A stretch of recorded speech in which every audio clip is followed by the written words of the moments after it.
반갑습니다. 오늘 거룩한 주일 하나님 앞에 나와 예배하는 모든 성도님들에게 그리스도의 평강이 함께 하시기를 간절히 기원합니다. 아멘. 창세기에는 고대 이스라엘 민족의 족장들에 대한 이야기가 비교적 자세하게 나옵니다. 그 시대는 일반 역사에서 말하면 시족 사회입니다. 첫 번째 인물은 아브라함이고, 두 번째 인물은 이삭, 세 번째 인물은 야곱입니다. 이 세 명 중에서 이삭은 무게가 좀 떨어지고 아브라함과 야곱이 중요하게 다루어지고 있습니다. 야곱은 아들을 12명이나 두었다고 합니다. 고대 사회에서는 아들을 많이 두면 둘수록 가문의 자랑입니다. 야곱의 12아들은 이스라엘의 12지파를 대표합니다. 그 12명의 명단이 앞부분 창세기 35장 23절에서 26절에 나오고 있거든요. 다 아시겠지만, 또 짐작하시겠지만 12아들의 아버지는 한 사람, 야곱이지만 어머니는 4명입니다. 여기 얽힌 사연도 참 재미있지요. 야곱이 원래 사랑한 여인은 외삼촌 라반의 둘째 딸 라헬이었습니다. 야곱의 이종 사촌이죠. 고대에는 이런 근친 결혼이 자연스러운 일이었습니다. 우여곡절 끝에 야곱은 첫째 딸, 외삼촌 라반의 첫째 딸 레아를 먼저 아내로 맞이하고 나중에 이제 라헬을 아내로 맞이하게 되는데요. 레아를 통해서는 르우벤을 비롯해서 스불론까지 6명의 아들을 낳았어요. 그리고 라헬을 통해서는 2 아들을 낳았는데 그 이름이 요셉과 베냐민입니다. 레아와 라헬은 이 아들 낳기 경쟁을 벌였던 모양이에요. 자신의 몸종, 자신의 여종이죠. 자신의 몸종을 남편 야곱에게 두어서 아들들을 낳게 했는데, 라헬의 몸종인 비라를 통해서는 단과 납달리를 낳았어요. 그리고 레아의 몸종인 실바를 통해서는 갓과 아셀을 낳았습니다. 남들이 모두가 다 부러울 만한 그런 야곱의 가족이었어요. 문제는 엉뚱한 데서 벌어지는 법입니다. 오늘 우리가 창세기 본문을 읽었는데요. 창세기 37장 1절부터 그 이야기가 시작이 됩니다. 야곱은 12아들들 중에서 유독 11번째 아들 이 요셉을 편애했다고 해요. 요셉은 야곱의 사랑한 이 라헬의 첫 번째 아들이거든요. 라헬은 이 둘째 아들 베냐민을 낳다가 죽게 됩니다. 창세기 37장 3절에 따르면 야곱은 늙어서 요셉을 얻었기 때문에 이 12아들 중에서 요셉을 특별히 사랑했다고 해요. 더 늙어서 낳은 아들이 이 막내 아들 베냐민이거든요. 이런 사실을 전제한다면 야곱이 요셉을 편애한 데에는 다른 이유가 있는 것 같아요. 2절에서 그 흔적을 찾을 수가 있는데 17세의 요셉은요, 이복 형제들과 이 들판에서 양들을 치면서 알게 되었어요. 이 이복 형들의 잘못이 무엇인지를 알게 되었는데 그것을 그대로 아버지에게 고자질했습니다. 이런 고자질이 야곱이 요셉을 편애하게 된 근본 동기 이유였을까요? 이유였을까요? 우리는 그런 속사정을 잘 알지 못합니다. 또 성경에 그것을 기록하고 있지 않아요. 어쨌든지 야곱은 요셉에게만, 그게 11번째 아들인데 요셉에게만 채색옷을 입혔습니다. 채색옷을 입혔다고 하는 것은 귀하게 여겼고, 이렇게 형들은 이렇게 다 양들을 쳤는데 그런 일에서도 이렇게 아마 제외시켰던 것 같아요. 잘못된 교육 방법이었지요. 이로 인해서 당연히 요셉의 형들은 요셉을 미워하게 되었습니다. 요셉과 베냐민을 제외한 10명의 이 형제들이 이제 세겜에서 들판에서 양들을 치고 있었을 때의 일이에요. 야곱은 요셉을 이제 세겜에 보냅니다. 그 이유는 성경에 기록되어 있는데, 이 세겜에서 들판에서 양들을 치고 있는 이 형들이 잘 또 일하고 있는지, 또 양들이 잘 자라고 있는지를 확인하고 돌아오라 요셉을 심부름을 보냈습니다. 이 요셉이 세겜에 도착했지만 형들을 찾을 수 없었어요. 수소문해서 그 이유를 알게 되었는데 형들이 도단으로 떠났다는 이야기를 듣게 됩니다. 그 당시에는 이 양들을 키우기 위해서는 들이나 물이나 또는 풀이 있는 곳을 찾아다녀야만 했습니다. 요셉이 가까이 오는 것을 멀리서 확인한 이 형제들이, 요셉의 형제들이 요셉을 죽이기로 음모를 꾸몄습니다. 끔찍한 일이죠. 한편으로는 좀 이해가 됩니다. 이게 아버지 야곱이 이 요셉만 편애하니까 당연한 일이겠죠.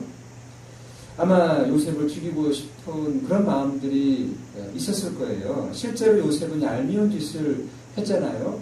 자신에게 형들의 잘못을 그대로 그냥 고자질을 했으니까 얼마나 미웠겠어요.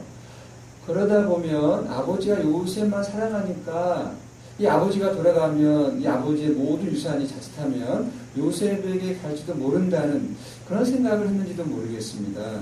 마침 지도새도 모르게 요셉을 제거할 아주 좋은 기회가 찾아온 것이죠. 이 사실을 20절이 다음과 같이 전하고 있습니다. 표현이 아주 노골적이에요. 한번 들어보십시오. 자, 그를 죽여 한 구덩이에 던지고 우리가 말하기를 악한 짐승이 그를 잡아먹었다 하자. 그의 꿈이 어떻게 되는지를 우리가 볼 것입니다. 여기서 형들이 말하는 이 꿈은 앞구절인 창세기 37장 5절로부터 11절 사이에 나오죠. 요셉이 꿈을 꾸었습니다. 그 꿈을 이제 형들에게 이야기한 거죠. 밭에서 이 곡식단을 묶고 있었는데, 이 요셉이 세운 이 곡식단이 이렇게 일어서고요. 또 형제들이 묶은 곡식단은, 이게 요셉의 단을 둘러서서 절한다는 그런 꿈이었는데, 형들이 듣고 어떤 반응을 보였겠어요? 당연히, 기분 나빴겠죠. 요셉은 또 다른 꿈을 꾸었는데 해와 달과 11별이 이제 요셉에게 절을 하는 그런 꿈을 꾸었고 또 이제 아버지나 또 이렇게 형제들에게 다 이야기했습니다. 아마 이 꿈을 듣고 야곱이 좀 심했던지 아마 좀 심각하게 들었던지 요셉을 책망하죠. 꾸짖습니다. 나와 또 너의 어머니와 너의 형들이 다 너에게 절을 한다는 그런 말이냐? 이런 말을 하면서 이제 꾸짖는 거예요. 요셉을 꾸짖긴 했지만은 그 꿈을 마음에 담아두었다고 합니다. 이런 꿈 이야기를 듣고 형제들은 요셉을 더욱 미워하게 되었다고 본문이 5절과 8절에서 반복해서 이야기하고 있어요.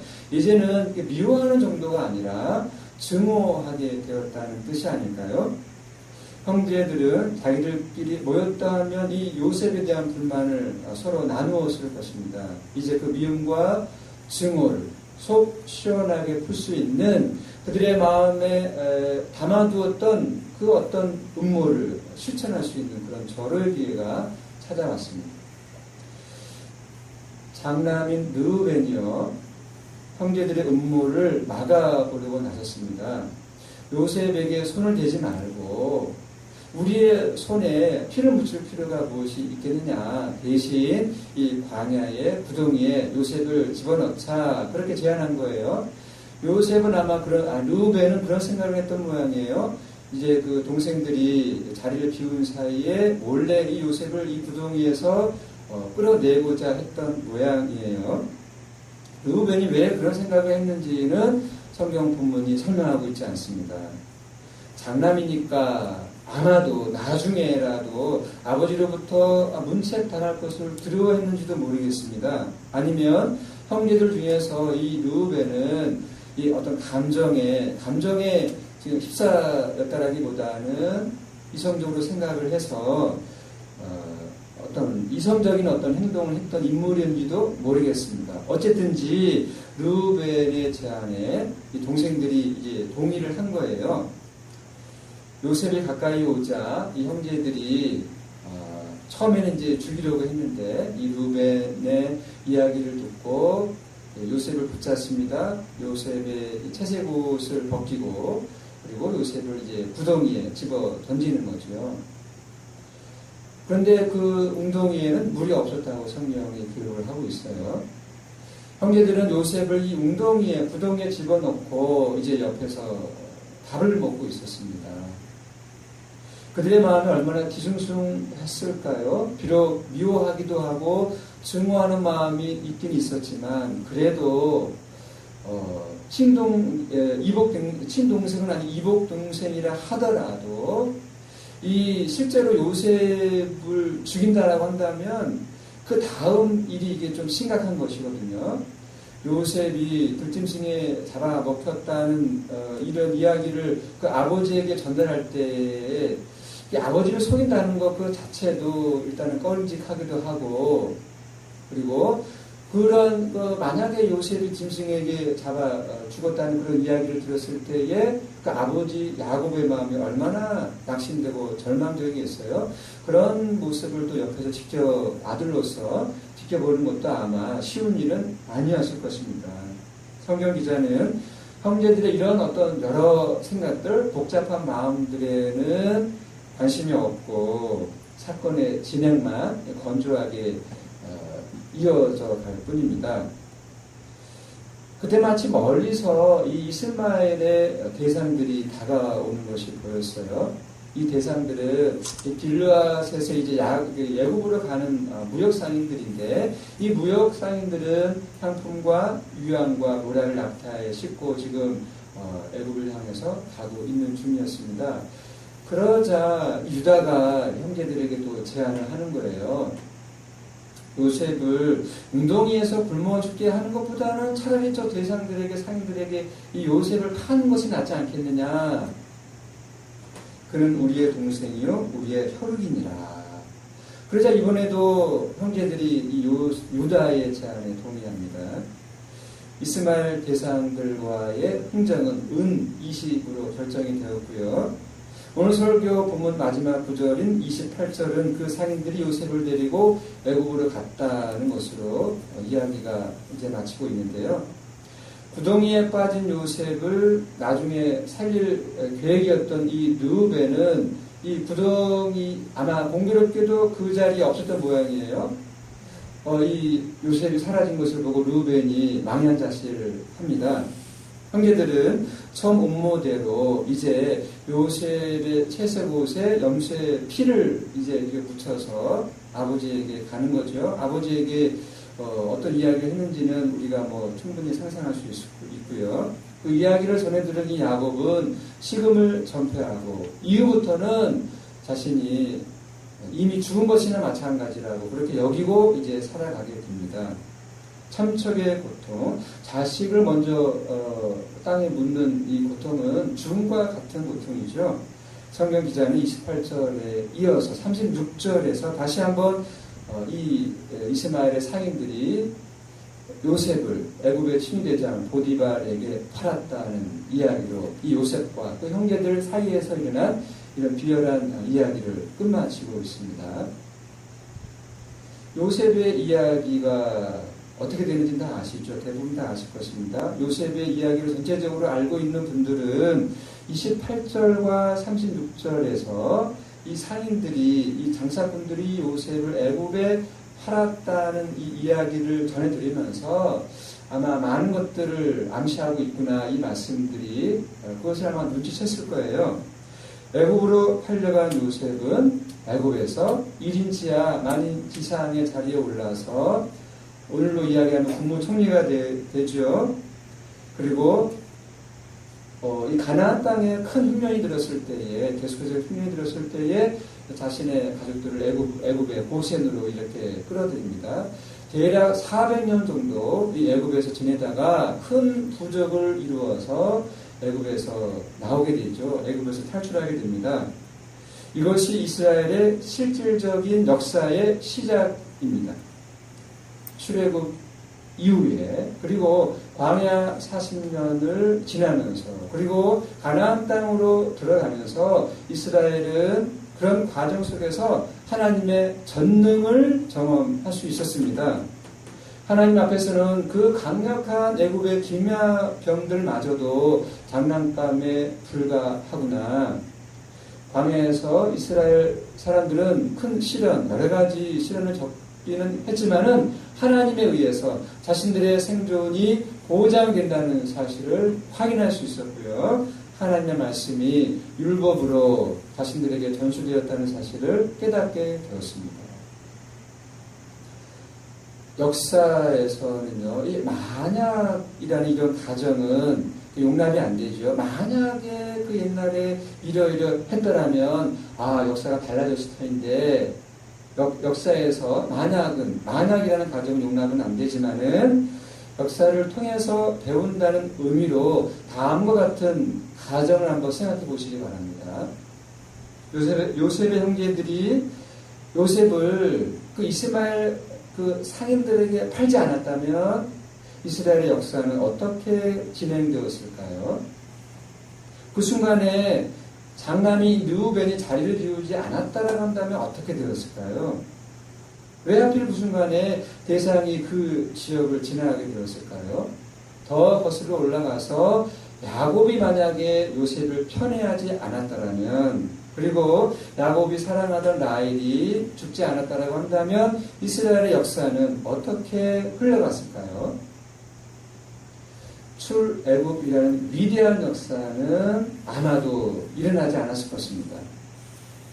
성경 기자와 이 이야기를 읽던 고대 이스라엘 사람들은 지금 이 요셉과 또 그 형제들 사이에서 벌어지고 있는 이 이야기 자체에 관심을 갖고 있는 것은 별거 아닙니다. 그 너머에, 이 이야기 너머에, 또 그리고 이 이야기의 그 깊이에, 그것의 바탕에 놓여 있는 하나님, 그 하나님을 이야기하고 있는 거예요.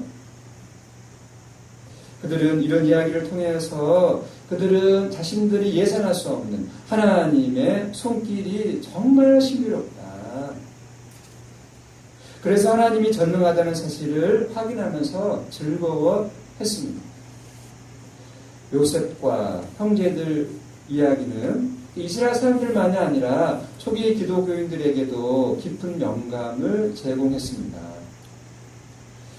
초기독교인들은요, 요셉에게서 예수님의 운명을 보았습니다. 요셉은 예수님의 모형이었어요. 이야기의 전개가 비슷하죠. 요셉은 은 20에 팔렸지만 예수님은 은 30에 팔렸습니다. 요셉은 자기의 운명에서 일어난 이런 어떤 비극적이고 또 폭력적인 이러한 사건들 앞에서 저항하지 않았어요. 우리가 오늘 창세기 설교 본문을 함께 읽었습니다마는 그 형제들이, 그들의 형들이 자신을 죽이려고 음모하고 그 음모를, 그 계획을 실천하는 과정 속에서 요셉이 이렇게 이야기하는 성경 본문을 읽어보셨는지요? 형님들, 내가 무엇을 잘못했기에 이런 일을 저에게 행하시는 것입니까? 하나님이 형님들에게 벌을 내리실 것입니다. 나중에 아버지는 이 사실을 다 알게 될 것이에요. 그런 이야기를 하지 않습니다. 살려달라고, 그 웅덩이에 자신을 이렇게 내팽겨칠 때에 나를 살려달라고 고함친다거나 왜 이렇게 한다거나 하는 전혀 그런 요셉의 이야기, 요셉의 어떤 외침 없습니다. 요셉의 침묵이죠. 저항하지 않습니다. 매우 비극적이고 폭력적인 오늘의 이야기인데 그런 느낌이 전혀 들지 않잖아요. 왜냐하면 요셉의 침묵과 무저항이 그 바탕에 깔려있기 때문에 그렇습니다. 요셉도 그러했지만 예수님도 그러했잖아요. 유대교의 최고 권력기관인 사내들인 앞에서, 그리고 로마 총독의 폭력 앞에서 예수님은 침묵하셨고 저항하지 않으셨어요. 아무런 저항도 하지 않으셨어요. 그런 예수님을 보고 보험서 기자들은 예수님을 묘사하기를 마치 도살장에 끌려가는 어린 양과 같다. 그렇게 묘사했습니다. 다시 요셉과 형제들 이야기로 돌아가겠는데요. 동생을 대상들에게 파는 이 장면과 팔려가는 거잖아요. 이 장면과 그리고 그 홍해를 마른 땅처럼 걸어가는 그 장면을 한번 생각해 보십시오.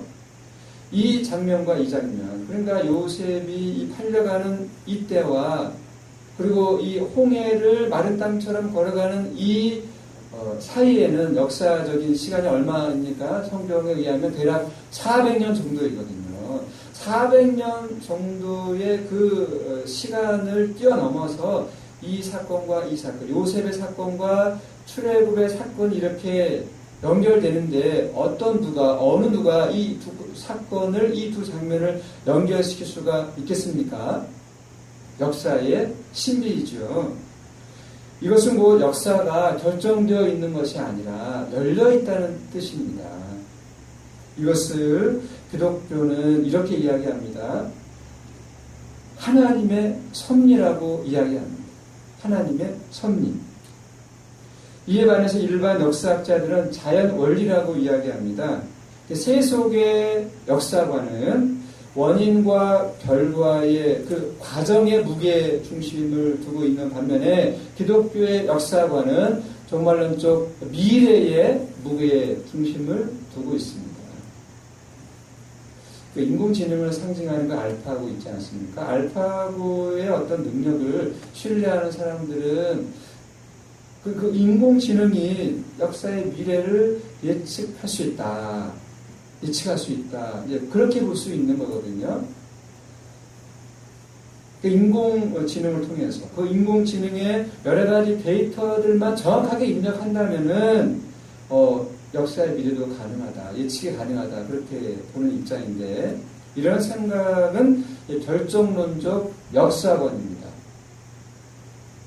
이와 달리 기독교 신앙은 미래가 우리가 이제 맞이하게 될 미래가 하나님의 자유에 속해 있다고 생각합니다. 미래는 하나님의 자유에 속해 있는 거예요. 이런 생각은 개방된 열려있는 역사관이죠. 성도님들은 어느 쪽이 더 설득력이 있다고 생각을 하시는지요? 저는 인공지능이 역사의 미래를 예측해낼 수 있다는 주장을 받아들이지 않습니다.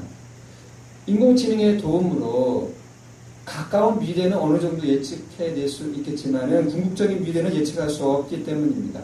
더 중요한 것은 이런 결정론적 역사관은 우리의 삶을, 우리의 운명을 숙명주의에 떨어지게 하는 거죠. 극단적인 예를 들면 이런 거죠. 유전자 공학이 발전을 거듭하게 되면 앞으로 이런 아이들이 태어날 수 있어요.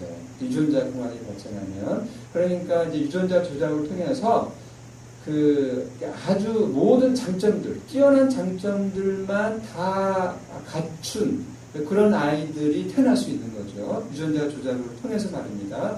그러니까 이 땅에 태어나서 정말 행복하게 성공적으로 인생을 살아갈 수 있도록 그 유전자를 그런 유전자들만 갖고 태어나게 하면 되는 거죠. 그래서 그 아이는 이 땅에 태어나서 이미 어떤 운명이 어떤 삶이 결정된 상태에서 태어난 거잖아요. 그러면 그 아이는 이 땅에서 정말 행복하고 성공적인 삶을 살아가게 될 것입니다.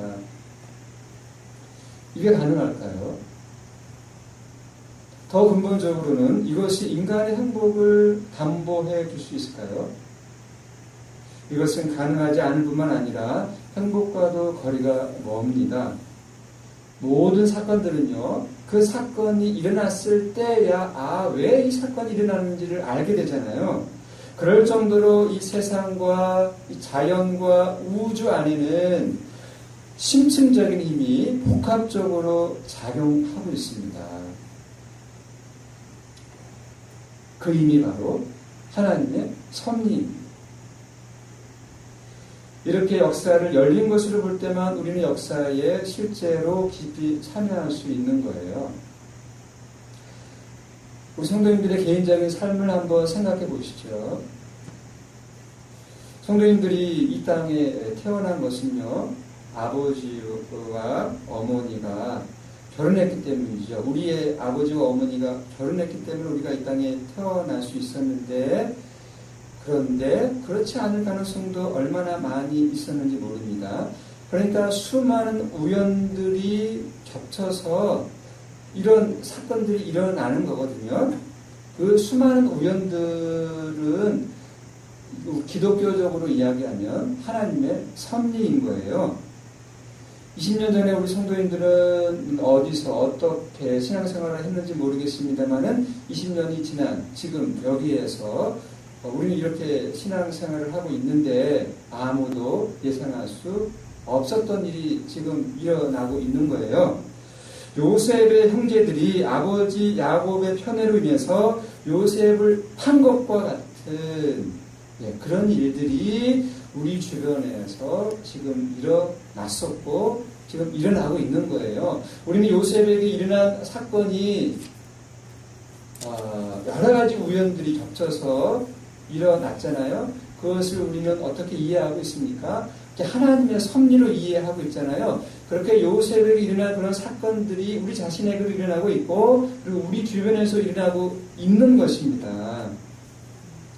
실감이 나시는지 모르겠어요. 잊지 마십시오. 지금 우리 앞에서 일어나는 모든 것들은 이런 점에서 하나님의 신비로운 섭리에 의한 것들입니다. 이런 말씀 앞에서 이런 주장이 가능하죠. 그렇다면 모든 악한 사건들도 하나님의 섭리에 의한 것이냐 이런 주장이 가능합니다. 그렇지 않습니다. 하나님은 선한 분이시기 때문에 하나님으로부터는 그 어떤 악도 나올 수가 없어요.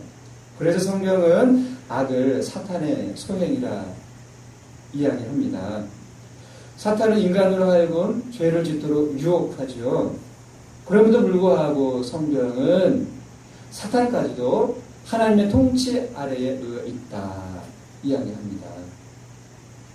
이것이 모순되는 것처럼 들리겠지만 결코 모순이 아닙니다. 우리가 역사와 세상의 깊은 차원을 이해하지 못할 뿐이죠. 부분적으로는 사탄이 악을 행할 수 있어요. 형제들이 요셉을 미워해서 팔아버리는 것 같은 그런 일들은 인류 역사에서 반복되고 있습니다. 가인이 동생 아벨을 살해했어요. 하나님이 가인에게 묻잖아요. 내 동생이 어디 있느냐. 그때에 가인이 대답하죠. 내가 동생을 지키는 자입니까? 이 책임, 이 살해한 이 책임을 회피해요. 하나님은 악을 부분적으로만 허용합니다. 전체적으로는 오직 하나님만이 배타적 능력으로 이 역사를 주관하고 이끌어 가고 계세요. 칼바르트 신학자는 이것을 이렇게 아름답게 표현했습니다. 한번 들어보십시오. 오케스트라의 연주에서 부분적으로 불협화음이 있지만 전체적으로는 완벽한 효향악을 이룬다.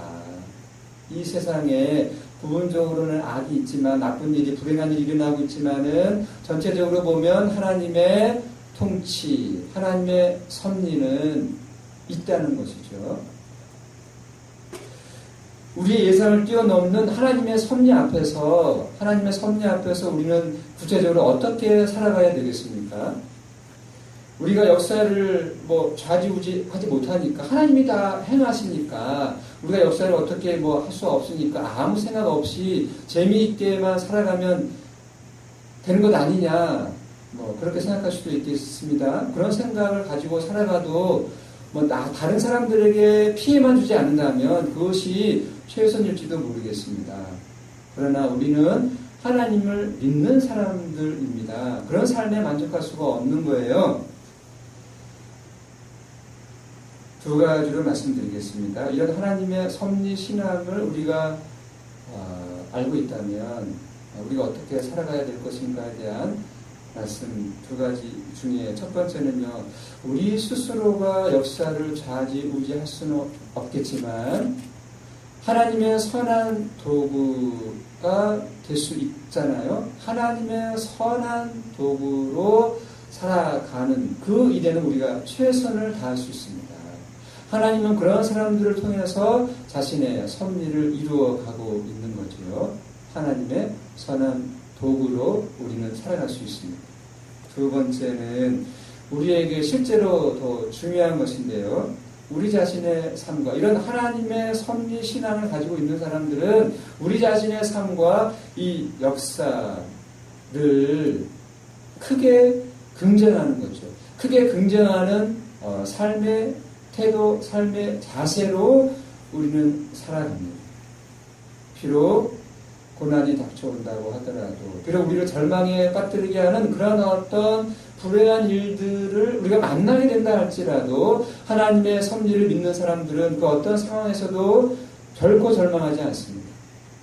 예수 그리스도의 십자가 죽음이 절망적이었지만 거기서 인류 구원을 위한 하나님의 구원의 사건이 일어났다는 사실을 우리가 알고 믿는다라고 한다면 그 어떤 일 앞에서도 그 일은 하나님의 섭리 속에 있기 때문에 두려워하거나 절망하지 않게 되는 것입니다. 바라기는 이 하나님의 섭리 사상을 우리가 바르게 알고 하나님의 선한 도구로 살아가시기를, 그리고 우리의 삶과 이 세상에 대한 큰 긍정의 삶의 태도를 가지시고 살아가시기를 간절히 바랍니다.